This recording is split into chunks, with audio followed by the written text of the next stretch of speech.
Hello movie lovers, ఎలా ఉన్నారు? ఈ రోజు మనం చూడబోయే మూవీ 2014 లో రిలీజ్ అయిన హనీమూన్. మూవీ యొక్క టైటిల్ తమిళ కట్ చేసి ఇది పక్కా బి గ్రేడ్ మూవీ అనుకోవద్దండి. మీ బుర్రను పాడు చేసే సైఫై హర్రర్. సో ఇక మనం లేట్ చేయకుండా కథలోకి వెళ్ళిపోదాం. అలా వెళ్లే ముందు నా పేరు శివ, మీరు చూస్తున్నది మిస్టర్ మూవీ లవర్. ఫ్రెండ్స్, ఇలాంటి మరిన్ని మైండ్ బెండింగ్ మూవీస్ కోసం మన ఛానల్ ని సబ్స్క్రైబ్ చేసుకుని పక్కనే ఉన్న బెల్ ఐకాన్ ని యాక్టివేట్ చేసుకోండి. మూవీ యొక్క ఓపెనింగ్ సీన్ లోనే మన కథలోనే హీరోని హీరోయిన్ చూపిస్తారు. వాళ్ళిద్దరికి లాస్ట్ వీకే పెళ్లి అయి ఉంటుంది. సో వాళ్ళ యొక్క హనీమూన్ కోసం కార్ వేసుకుని నట్టడవిలో వెళ్తూ ఉన్నారు. అలా లోపలికి వెళ్ళాక ఒక గెస్ట్ హౌస్ అయితే వస్తుంది. అది మన హీరోయిన్ వాళ్ళ నాన్నది. సో ఎప్పుడెప్పుడైతే మాకు సమ్మర్ హాలిడేస్ వస్తాయో అప్పుడంతా మా నాన్నతో వచ్చి మేము హంటింగ్ చేసేవాళ్ళమని చెప్తూ ఉంది. తర్వాత లోపలికి వెళ్ళి అక్కడ అన్నిటినీ చూపిస్తా ఉంది. ఇది కుజ్జి, అది టీవీ, లోపల కిచెన్ అని. అప్పుడు మన హీరో అసలు మనం ఇక్కడ ఎందుకు వచ్చాం, నువ్వేంటి టూరిస్ట్ పని చేస్తున్నావు అని చెప్పి మన హీరోయిన్ ని బెడ్రూమ్ కి తీసుకెళ్లి వాళ్ళ వచ్చిన పనిని చాలా మంచిగా ముగించి అక్కడే నిద్రపోతారు. అలా వీళ్ళు నిద్రపోతున్నప్పుడు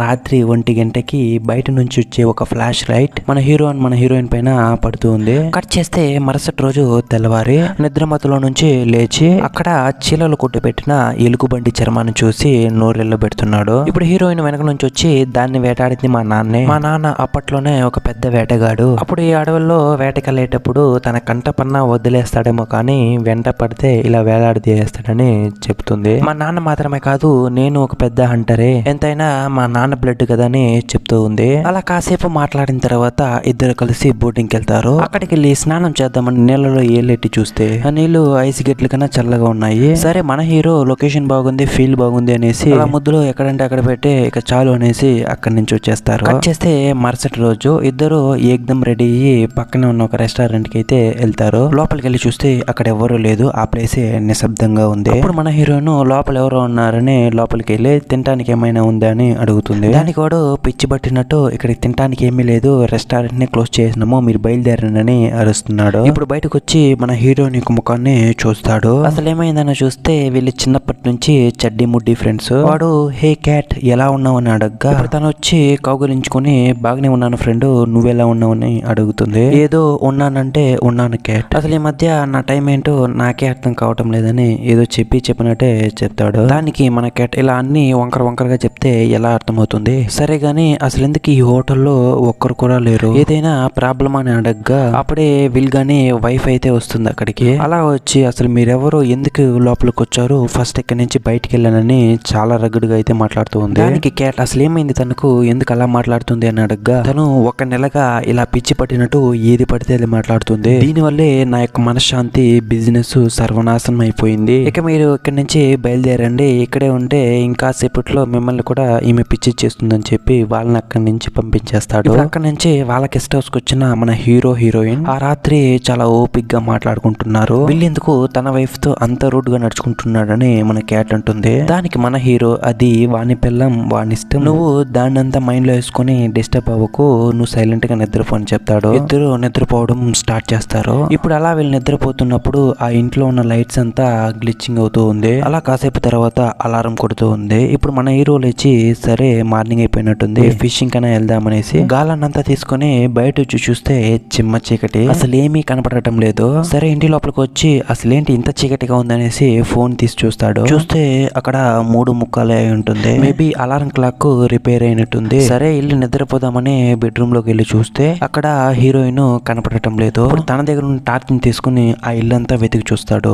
ఇప్పుడు ఇంటి బ్యాక్ సైడ్ వచ్చి చూస్తే ఆ డోరు ఓపెన్ లో ఉంది. ఇంత చిమ్మ చీకట్లో ఈ కార్ అడవిలో అసలు ఎక్కడికి వెళ్ళిపోయింది అని వెళ్ళి చూస్తే మన హీరోయిన్ కదలకుండా ఒక చోట నగ్నంగా నిలబడుకొని ఉంది. దీన్ని చూసిన మన హీరోకి తన హార్ట్ బీట్ సౌండ్ తప్ప ఇంకేమీ వినపడటం లేదు. ఇప్పుడు మన హీరో మెల్లగా వెళ్ళి తన వెనక నుండి టచ్ చేస్తాడు. టకామని ఆమె ఒలిచరిపోయి ఒక ట్రామా నుంచి బయటకు వచ్చినట్టు అరుస్తుంది. ఇలా ఆమె అరిచిన తర్వాత మన హీరో ఆమెని భద్రంగా ఇంటి లోపలికి అయితే తీసుకొస్తాడు. ఇప్పుడు ఇంటి లోపలికి వచ్చిన తర్వాత అసలు ఎందుకు క్యాట్ అడవిలో అంత నగ్నంగా ఎందుకు నిల్చుకున్నావు అని అడగ్గా దానికి మన క్యాట్ ఏం లేదండి, నిద్ర మత్తులో మేబీ చేసినట్టున్నాను, మీరు భయపడకండి, ఇప్పుడు నిద్రపోండి, ఏదున్నా తెల్లవారి మాట్లాడుకుందామని అంటుంది. కట్ చేస్తే మరుసటి రోజు తెల్లవారి మన క్యాట్ బ్రేక్ఫాస్ట్ చేస్తున్నప్పుడు అక్కడికి వచ్చిన హీరో బ్రష్ చేయకుండానే రొమాన్స్ స్టార్ట్ చేస్తాడు. ఇలా వీళ్ళు రొమాన్స్ చేస్తున్నప్పుడు మన హీరోకి ఏదో మాడిపోయిన స్మెల్ వస్తుంది. అసలు ఏంటని తిరిగి చూస్తే మన హీరోయిన్ వండుతున్న బ్రేక్ఫాస్ట్. ఇప్పుడు ఫాస్ట్ గా వెళ్ళి దాన్ని ఆఫ్ చేసి అసలు ఏమైంది క్యాట్, నీకు ఒక మాడుతున్న స్మెల్ కూడా నీకు రాలేదని అడగ్గా అదేం కాదండి, నిన్న ఫారెస్ట్ లోకి నడుచుకొని వెళ్ళినప్పటి నుంచి నుంచి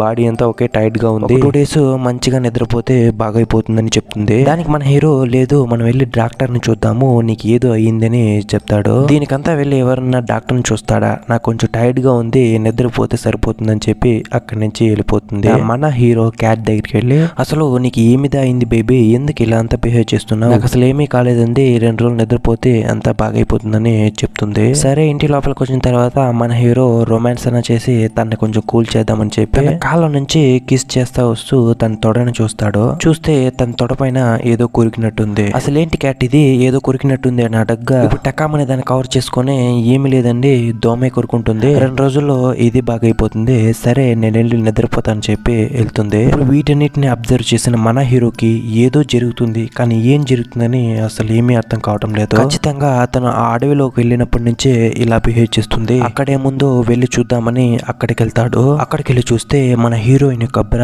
అక్కడ పడి ఉంటుంది. ఇప్పుడు దాన్ని అయితే చూస్తే దానిపైన తెల్లగా ఏదో లావాలాగా ఉంది. ఇప్పుడు పక్కన తిరిగి చూస్తే అక్కడ వేరొకడు వెళ్ళినట్టు అడుగుజాడులు ఉన్నాయి. అప్పుడే మన హీరో అర్థం చేసుకుంటాడు తనతో పాటు ఇంకెవరో వచ్చారు అని. దాని యొక్క పనితనమే ఇప్పుడు ఇక్కడ చూస్తున్న విజువల్ కి మ్యాచింగ్ అని అనుకుని ఇప్పుడు దీని గురించి హీరోయిన్ దగ్గర అడదామని తిరిగి ఇంటికి వస్తాడు. వెళ్ళి చూస్తే మన హీరోయిన్ అద్దం ముందర నిల్చుకొని మెంటల్ ఎక్కినట్టు మెంటల్ గా మాట్లాడుతుంది. సరే అసలు ఏంటి మార్పులు అబ్జర్వ్ చేద్దామని చూస్తాడు. ఇక సరే అని ఆ రోజు రాత్రి ఇద్దరు గురుకు పెట్టి బాగా నిద్రపోతున్నారు. మళ్ళీ ఈ మూవీ యొక్క స్టార్టింగ్ లో వచ్చిన ఫ్లాష్ లైట్ ఇప్పుడు వచ్చి ఆ ఇంటి పైన పడుతుంది. బట్ ఈసారి మన హీరో లేచేస్తాడు. ఇప్పుడు అక్కడ ఉన్న గన్ ఎత్తుకొని ఈ రోజు తాడో పేడో తేల్చేవాలని బయట చూసి చూస్తాడు. అక్కడ బ్లాక్ కలర్ లో కంటి కనపడిన కూడా టార్చ్ ఎత్తుకొని ఆటలాడుతూ ఉంటాడు. ఇప్పుడు వీడిని చూడగానే వాడు అడవిలోకి ఒకే జంప్. మన హీరోకి పిచ్చి లేసిపోతుంది. వీడెవడో తెలుసుకుంటేదా మన సమస్యకి పరిష్కారం దొరుకుతుంది అని వాని వెంటే ఫాలో అవుతాడు. అలా కొంచెం దూరం వెళ్ళాక వాడు కనపడకుండా పొడుస్తాడు. మన హీరోకి కోపమో చీకట్లో భయంతో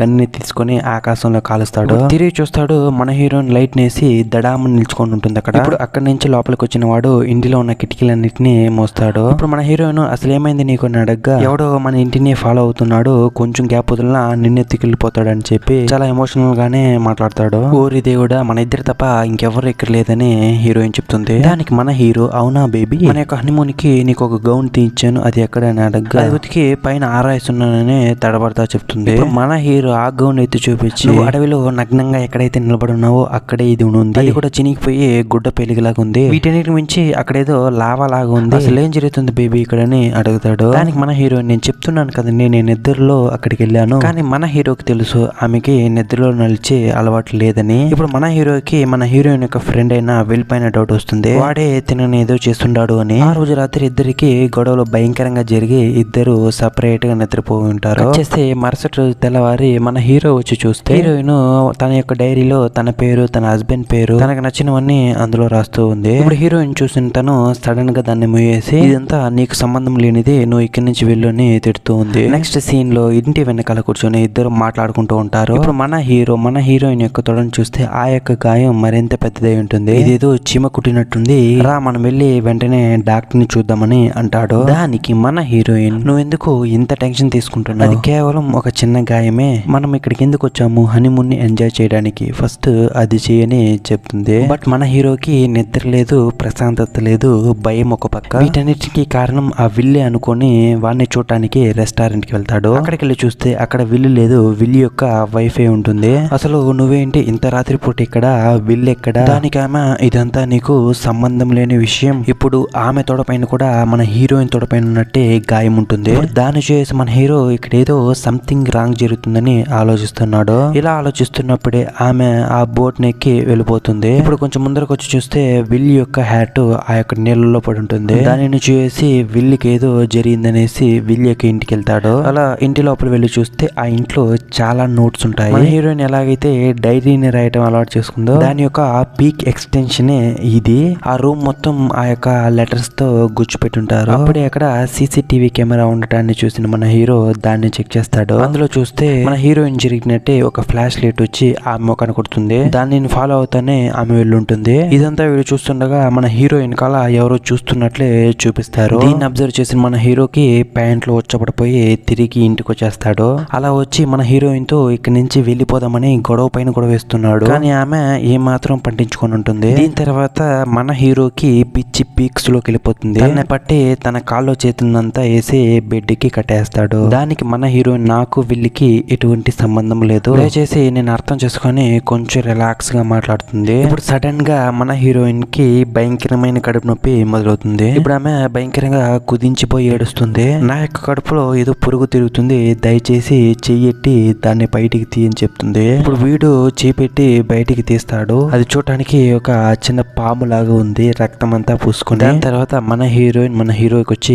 ఎక్స్ప్లెయిన్ చేస్తుంది ఆ రోజు అసలు నిజంగా ఏం జరిగింది అని. ఆ రోజు ఆ లైట్ పడిన తర్వాత నేను అన్కాన్షియస్ గానే దాన్ని ఫాలో అవుతానే వెళ్ళాను. అక్కడ ఒక నలుపు రంగులో ఒక వింతైన ఆకారం ఉంది, అదే నిన్ను నాశనం చేసిందని చెప్తుంది. అప్పటి నుంచి అది నిన్ను ఫాలో అవుతున్నట్లే నాకు అనిపిస్తుంది. దీని విన్న మన హీరో మనం ఎప్పుడైనా ఇక్కడి నుంచి వెళ్ళిపోతామని మన హీరోయిన్ వేసి లాగుతాడు. మన హీరోయిన్ లేదు మనం ఎంత ట్రై చేసినా ఇక్కడి నుంచి మనం తప్పించుకోలేము, నేను భద్రంగా కాపాడుకుంటానని చెప్తుంది. అలా మాట్లాడుతున్నప్పుడే అదే ఫ్లాష్ లైట్ మన హీరోయిన్ యొక్క ముఖంపై పడుతుంది. అప్పటి వరకు నార్మల్ గా మాట్లాడుతున్న మన హీరోయిన్ ఆ యొక్క లైట్ తన పైన పడిన వెంటనే నువ్వు ఇక మీదట నాకు వద్దు, నువ్వు చచ్చిపో అని అలానే తిరిగి ఒక చెక్కంకో తీసుకుని మన తలపైనే ఒకే ఒకేటు మన హీరో అక్కడే కళ్ళు తిరిగి పడిపోతాడు. కట్ చేస్తే మరుసటి రోజు తెల్లవారుజామున మన హీరో కళ్ళు తెరిచి చూస్తే ఒక బోట్ లో కాళ్ళు చేతులు కట్టబడి ఉంటుంది. అసలు ఎవరా నేను ఇక్కడ కట్టేసిందని తిరిగి చూస్తే అది మన హీరోయిన్. ఆమె జాలీగా పాట పాడుకుంటూ ఉంది. ఇప్పుడు మన హీరో అసలు నిన్నెందుకు కట్టేసావని అడగగా దానికి ఆమె లేదు బేబీ వాళ్ళు నిన్ను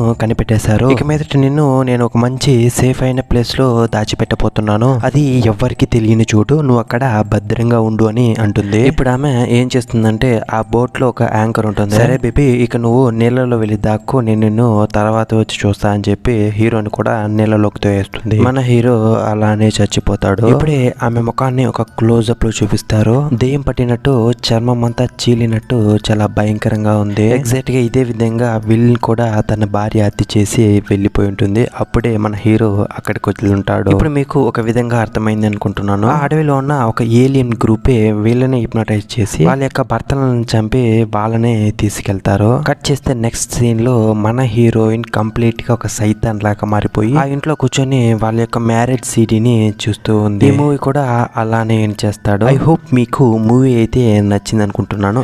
మరొక ఇంట్రెస్టింగ్ మూవీతో మీ ముందుకు వస్తాను. Thank you. జై హింద్.